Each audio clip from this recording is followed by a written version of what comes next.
Friends, இன்றைக்கி பாருங்கள் எறா தொக்கு எப்படி பண்ணலான்னு பார்க்கலாங்களா. வெங்காயம், தக்காளி, இஞ்சி, பூண்டு, பச்சை மிளகாய், கருவேப்பிலை, கொத்தமல்லி, வீட்டு மிளகாத்தூள், கல் உப்பு எடுத்து வச்சுருக்கேன், மஞ்சத்தூள் எடுத்து வச்சுருக்கேன், ப்ரான் நல்லா மஞ்சத்தூள் போட்டு கழுவி வச்சுருக்கேன், ஆயில். வாங்க எப்படி செய்யலான்னு வீடியோக்குள்ளே போகலாம். பாருங்கள், கடாய் நல்லா காஞ்சிச்சு, தேவையான ஆயில் ஊற்றிக்கலாம்.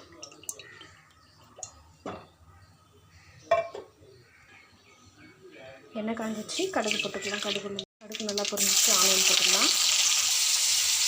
ஆனியன் வதங்கிறதுக்கு இந்த டிஷ்ஷுக்கு தேவையான உப்பு போட்டுக்கலாங்க. ஆனியன் நல்லா வதங்கிடுச்சுங்க, இஞ்சி பூண்டு போட்டுடலாம். கருவேப்பிலை, பச்சை மிளகாய், தக்காளியும் போட்டுடலாம். நல்லா ஃப்ரை பண்ணிடலாம். பாருங்கள், தக்காளியெல்லாம் போட்டு நல்லா வதங்கிடுச்சு. இப்போ எடுத்து வச்சுருக்கிற ப்ரான் போட்டுடுறேன். தேவையான மஞ்சள் பொடி,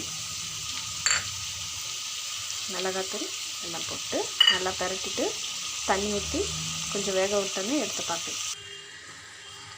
பாருங்கள், மஞ்சத்தூள் மிளகாத்தூள்லாம் போட்டு நல்லா பரட்டிட்டேன். ப்ரானில் கொஞ்சம் தண்ணி விடும், அதனால் நம்ம கொஞ்சமாக தண்ணி ஊற்றி வேக வச்சுக்கலாம். தட்டு போட்டு மூடிடலாங்க. தண்ணி ஊற்றிட்டேன், தட்டு போட்டு மூடிடலாம். பாருங்கள், சூப்பராக எறா தொக்கு கம்மன்னு ரெடி ஆகிடுச்சு. கொத்தமல்லி தலை போட்டு இறக்கிடலாங்க. இந்த ரெசிபி உங்களுக்கு பிடிச்சிருந்தால் லைக் பண்ணுங்கள், ஷேர் பண்ணுங்கள், மறக்காமல் என் சேனலை சப்ஸ்கிரைப் பண்ணுங்கள். பாய். இதே மெத்தடை நீங்கள் ட்ரை பண்ணி பார்த்துட்டு கமெண்ட்டில் சொல்லுங்கள். பாய்.